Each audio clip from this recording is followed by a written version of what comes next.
Hey guys, it's Hey Dude. I guess I wanted to come back on here and do another video on basically I did not think I was gonna do this, but I thought it was like, it's gonna be entertaining to do it. I decided to do like maybe a 3-part series, and God help me if I end up doing a 3-part series on this, talking about Food Fight. Now this is a movie that came out like 13 years ago, but it was actually I'm like, again, like, see, I only started doing this because, you know, I seen a lot of people, I guess a lot of people over the years really, shit talked on this movie for good reason, I'll admit. And it's like, the fact that they inject some fucking product placement in this movie is just embarrassing in itself. And it's just like, this movie was, I guess, was originally set to come out in 2002, 2003, I think, but then there was an incident where I guess there's like financial issues or disastrous production plagued by delays and financial issues or something. Where it's like, I guess, there was like something said about the files of this movie being stolen, and they were calling it an act of industrial espionage or something, I guess. I don't know, like, again, it's just like, the fact that this movie still got made is just crazy to me. I guess it was like made by Threshold Entertainment, and I'm like, what the fuck is Threshold Entertainment? I'm like, okay. I guess was sold to Boulevard Entertainment for a limited release or something. I'm like, okay. I'm like, what? Still, I guess this movie takes place in a supermarket, which I don't know why the fuck that makes me now think of Sausage Party. Like, if you guys have ever seen that movie's just beyond wild. I remember watching that like actually not more than, but almost 10 years ago, back in 2016, and that movie just beyond crazy. But like, what's also insane is like, this movie literally got merch made for it. There's the Weasel, Daredevil Dan, fucking Dex Dog Detective. I'm like, bro, it's like, it's bad enough this movie was actually made. They actually went ahead and fucking made merchandise for this fucking movie.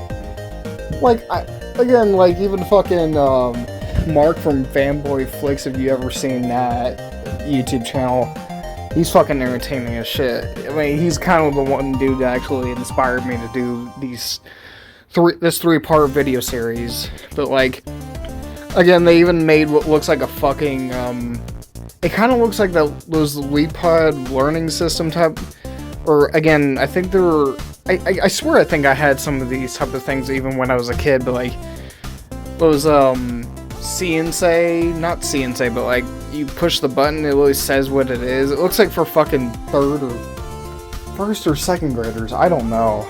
But it's like, it looks almost, I guess, it was like some sort of I can find it type of thing from the movie. I'm like, they made this for kids? And I'm like, bruh, I think that I even heard, and I didn't even know this, and this was even, I don't even know this is any people's videos on YouTube, but they straight up were gonna make a CGI video game for this movie, but I guess it got canceled or something. It was gonna be on the PlayStation 2, PlayStation 2, GameCube, Game Boy Advance, the Wii, and Nintendo DS. And I'm like, what? It's like, I'll admit, for a game that was based off a really unwatchable movie, I don't know, from the screenshots, it actually doesn't look horrible. Because it's like, how can I really base a game that was never even made off of a movie that was made but then ended up turning to be really shitty? It's like, again, it doesn't look really that bad. I'm like, the graphics, yeah, people can really gawk at it and really say it's like, oh, that looks gross. It looks like fucking PS2 era games. It's like, okay, I like the PlayStation 2 personally. I still play it from time to time.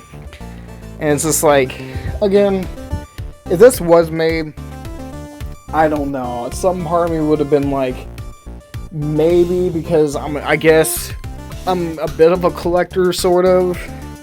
I mean, I don't know. It's like, again, if this game was made, it's like, I wouldn't really give it too bad of a, criticism, but I don't know. Knowing a lot of people on the internet, people probably tell me, and maybe I'm crazy for saying that, of a game that was really based off of a really shitty, unfinished movie. It's like, again, God only knows that this game would have been actually made and finished, like the movie definitely was not.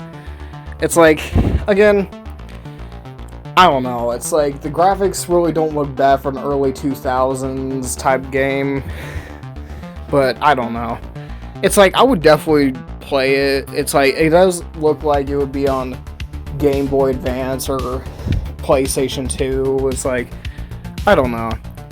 Again, people probably say, oh yeah, again, it's like, just like the movie, it just kind of looks like a bargain bin kind of video game that nobody really ever heard of, or it's like, it just become really, maybe underrated, but just like, I don't know.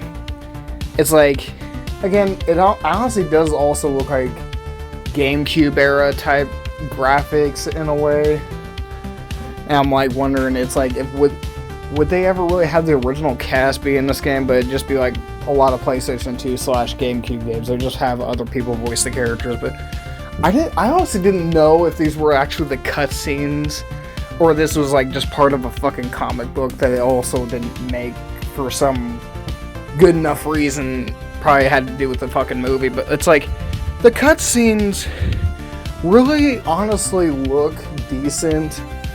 I mean, probably more decent than the game and the movie, but like, again, it's like, why don't they make a comic book? But I don't know, it's like, again, probably for the same reason about the movie being crappy, but it's like, I don't know. Like, the fact that they literally had, Charlie Sheen and fucking Hilary Duff and fucking Christopher Lloyd in this was honestly just, I don't know, it kind of gives me much of a reason to watch. Well, I guess I have watched some of the movie, and it's just like, it's a piece of cake to watch and maybe sit through. Hilary Duff, I can't underestimate this enough. She was a small, teeny tiny part of my childhood, because I watched Lizzie McGuire on Disney Channel. That show didn't really last all that long, but it's like, I only remember it because of the fucking 2D animated the fucking 2D animated cartoon character and stuff. I didn't know this, but they literally straight up had her sister in it. I'm like, what the fuck? I'm like, it's like, how the hell did Hilary Duff, or, it's like, how did both, Hilary Duff and her sister end up in this movie? It's like, it wasn't bad that they had fucking Lizzie McGuire herself in the movie. Yeah, it starts with the logo or something. I'm like, great.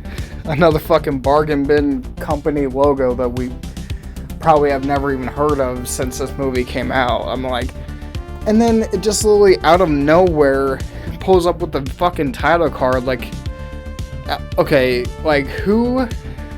It's like the logo animation doesn't look bad, but it's just like, it looks like one of those really cheap, I don't know, like computer YouTube video logos that somebody probably didn't really spend any money on, but it's just like, again, it just looks like one of those really cheap YouTube video logos that someone made for a YouTube video like fucking almost 20 years ago. It's like, again, but again, it's like, I love how they just pull up the title card logo, like the first part of the movie, without even really putting it in the actual movie. I'm like, okay, so you start the movie that way, but then not put the title card in the movie? It's like, that's an odd way to start off your movie, but whatever, I guess. Whatever you'll do to literally, I guess, start the movie, or just put the title card in there. But again, it doesn't look horrible for a fucking, what should have been a 2002 or 3, but ended up becoming a 2012 type movie, which I still can't believe that this movie was actually released in the 2010s, or I guess in the last decade, if you want to say. But it's like, again, for a 3D logo, title card, movie title card logo, it doesn't really look that bad in my opinion, but it's just like, it could have been better. I mean, why the hell am I even talking about this movie? It's like, again, so, okay, it starts with, it being at fucking Marcus Stoplis Market or something, I think I remember that's what it was called. And, a fucking, again, it's like Lily pulls into the parking lot of the store, or the market, and, okay, I'm like, I really did pay attention, and there's a fucking light pole going through the car, if you really look at it. And I'm like, okay, they really did a number on the animation, or they barely made a number on the animation, which is why it looks like this in the first place. And I guess I don't even know what the old lady's name is. She's just some random old lady walking out of the store. She's like, "Good night, Mr. Leonard." And I don't know. It's still distracting to have a fucking pole going through the car. And I'm like, they really didn't think that nobody would notice that. And fucking, I think, yeah, obviously Mr. Leonard was like Lily saying, after she said, don't work too late now. And then he's like, just closing, nothing weird happens here after dark. I'm like, okay. I mean, whatever you goddamn say. It's like, oh, okay, it's like, again, I guess they had to really set up, obviously they're unaware, or he's unaware of what happens at the store after dark, even though it's literally his store, I guess, I'm assuming. But, I mean, I don't know, I think he's supposed to be the owner of the store, I think, not the... Or maybe the manager or the boss of the store, I don't know. But, like, again, he, like, waves bye to her. And, it's just, like, again, like, why...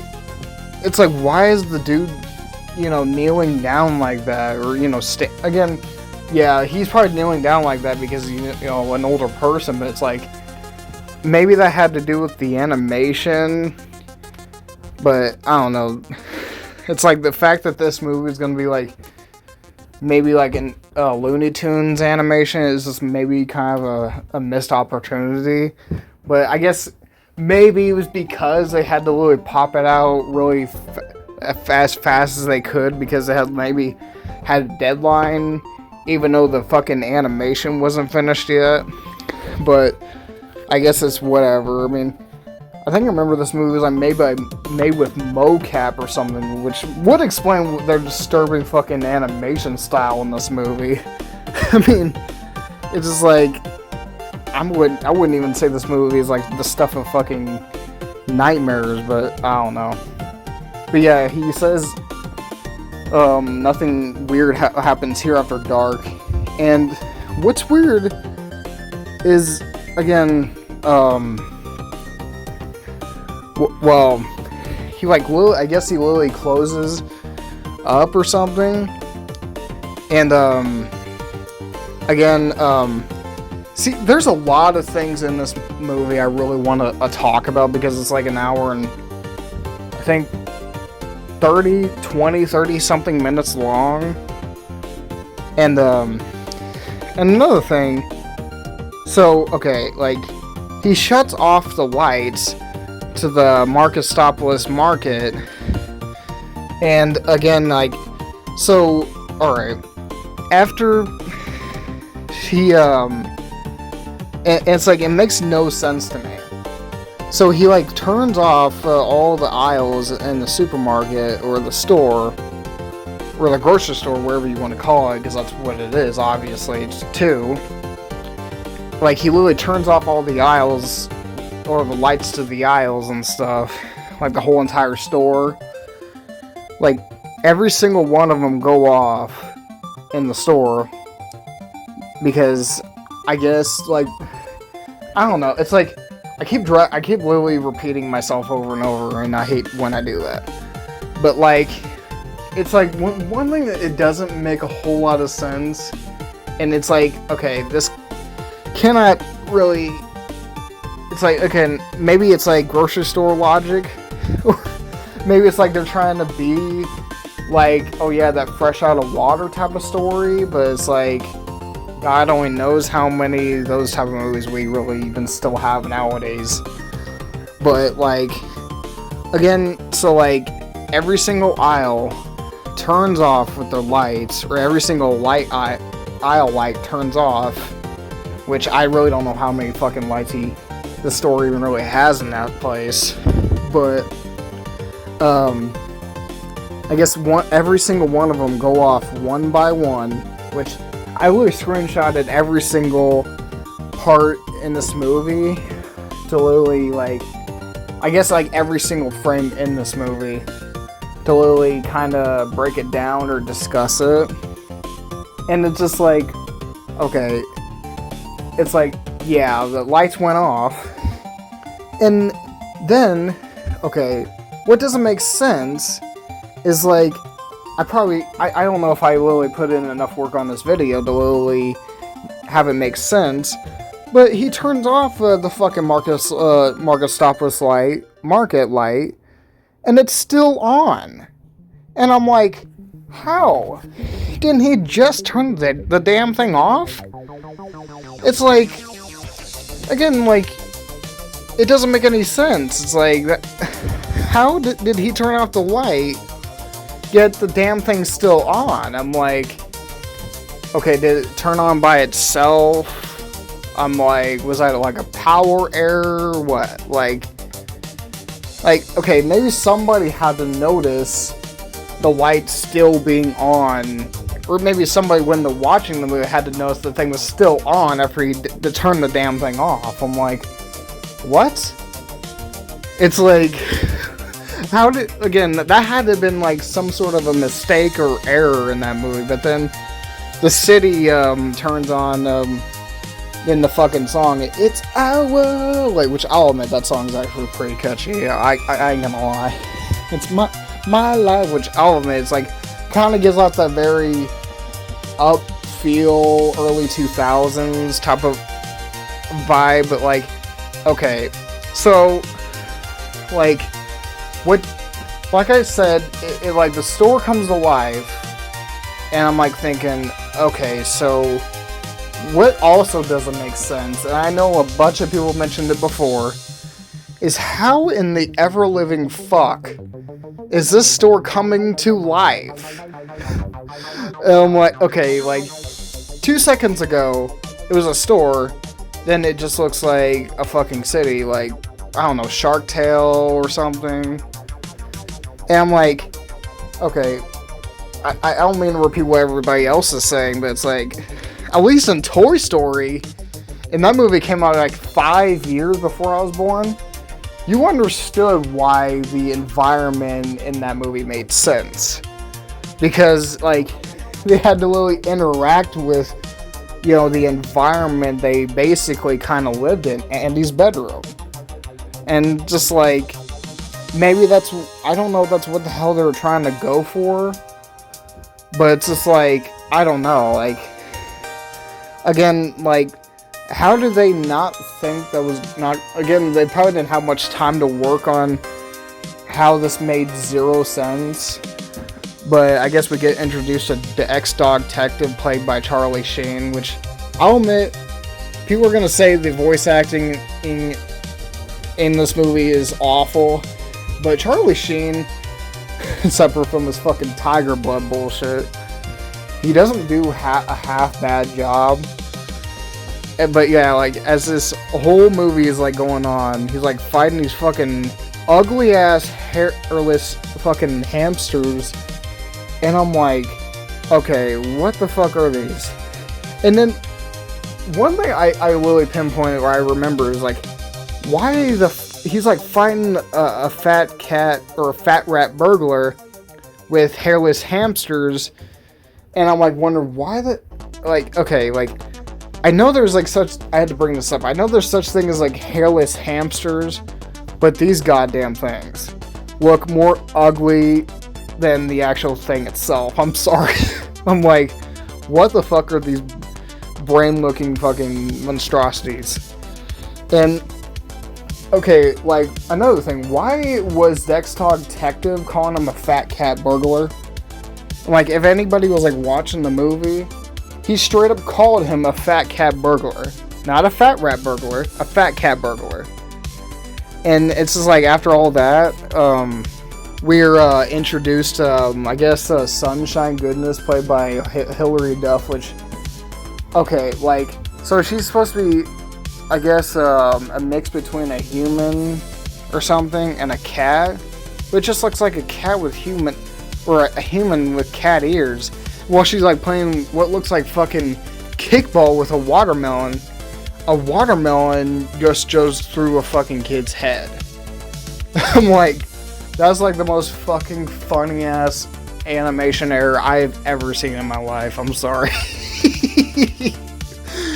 It's like, I don't know, like they really seem like they did try with this movie, but they really seemed like they didn't care about making the movie any better, because it really seemed like they went through hell trying to get this movie off the fucking ground. I don't know what you call getting the movie off the ground if they can't really fix the animation errors. And it's like, there's Daredevil Dan, played by Wayne Brady, and honestly, this dude is just something else. Like, I ain't gonna lie. Like, again, like, he asks, I guess it was Dexter Detective asking him to be his best man because, like, he was proposing to Sunshine Goodness, or, you know, he wants to walk down the aisle with her. And then he starts fucking crying chocolate tears or something because he's made out of chocolate, I think. Which, okay, like, my opinion, maybe it's because Wayne Brady actually voices him, but if you've seen a picture of him, it kind of seems a little, maybe I'm wrong, but it seems a little offensive that they really got him to voice him. It's like, maybe, again, because he's a chocolate squirrel, or a chipmunk, whatever the fuck you want to call him. But, I guess, Lily is shocked he wants him to be his best man and stuff. And, I guess, well, Lily meets up with Sunshine Goodness, and he, like, wants to have a dinner, and he's like, yeah, she's like, yeah, we can really hire a pirate and make us a big feast or something. And then he's, like, trying to talk to her or something, and yeah, he, like, tries to tell her that's what his plan was, but it's like, okay, like, and again, like, so, and then she, like, really says, I love the way you, like, love my raisin and this tough guy. I'm like, okay, that joke sounded a little dirty. And it's like, I keep getting distracted by the fact that he just looks like Mr. Peanut from BoJack Horseman if he was cosplaying as fucking Indiana Jones. I'm like, what the hell? And it's just like, then she's like, ice cream, my favorite, and just literally wipes it with her finger. I'm like, who does that? I've never done, well, I don't know. I don't remember ever doing that shit. That's just nasty. Like, I'm not sure I want to really lick ice cream off somebody else's finger. And then just out of nowhere, Daredevil Dan just, like, fucking is, like, really crashing out in the middle of straight out of nowhere. And I'm like, okay, that's, like, one of the most random things to happen in that movie so far. And, I guess, like, fucking Sunshine Goodness, Lily goes off, or, again, like, you know, Dexter Detective is obviously trying to Lily ask her the big you-know-what question, because he has the ring with him, and I guess, well, you know, he, like, Lily crashes, and she just, like, Lily is like, I'll be back in just a minute, and then she just vanishes or something. I'm like, okay, like, so obviously she had to have been kidnapped, or she just didn't come back. And it's just like, you know, even, because, like, you know, he was trying to help Daredevil Dan, and then he was like, where is she? She's like gone, and then it's just like, And it's like, fucking Daredevil Dan doesn't seem like he's even really too worried about it. I'm like, okay. He acts like he didn't really crash with this fucking plane, and then it's like, he said that was hours ago, but she didn't even really come back, and I'm like, okay, there obviously is something up, because like, she couldn't have just disappeared if she was just running to go find, help him. And I'm like, how does he not know? I'm like, he even feels bad because he didn't ask her the big question. It was like he didn't ask her to walk down the aisle with him. I'm like, I don't know. That kind of made me a little sad because it's like, and then it's like, basically he's straight up standing there saying, he's like, you can pop the question tomorrow night, Aiden. I don't know. It's like that whole thing kind of made me a little sad just from the fact that he said I never asked her to walk down the aisle with me, which I don't know. I know this is a crappy movie, but it's like, but yeah, like he goes on and literally saying you can pop up the question tomorrow night, or he's like telling him to calm down, or it's like, she'll be back tomorrow. Or I'm like, yeah, something tells me she ain't coming back, or she's gone. And then he's just like literally standing there being all sad, is like, my sunshine. And then I'm like, I don't know. It's like, again, I guess that's supposed to be a sad emotional moment because she's gone, so obviously she's not coming back. But like, again, I love how he really strips standard says it's not like the last time you're ever going to see sunshine again. I'm like, yeah, because that's definitely not the movie telling you that, yeah, she's obviously not coming back. It's like, that's not dead on obvious at all. Which, I don't know why the hell they're even saying that for, but okay. And it just really jumps to fucking 6 months later, and it just, okay, yeah. Obviously, Sunshine ain't there, so it's like, I don't know why the hell the movie's even telling anybody who's watching the movie that, she's obviously gone, but okay. I think, like, in a way, this movie, even though Food Fight was, like, another thing that, came out and people barely ever fucking watched it because for a good reason, it was supposed to be, like, a Wreck-It Ralph of, like, oh yeah, food mascots, even though basically the food mascots were supposed to be, like, the product placement of the movie, even though, they're basically, like, integral characters of the movie, but it's, like, the poster's, like, extremely misleading. I mean, if people don't already mention that, but I don't know. I might actually come back on here and do a part 2 and 3 to this, so when I get the chance, maybe. So I guess that's it today. So I guess leave a comment below if you guys want to. Subscribe, share. I'll see you guys later. Peace out.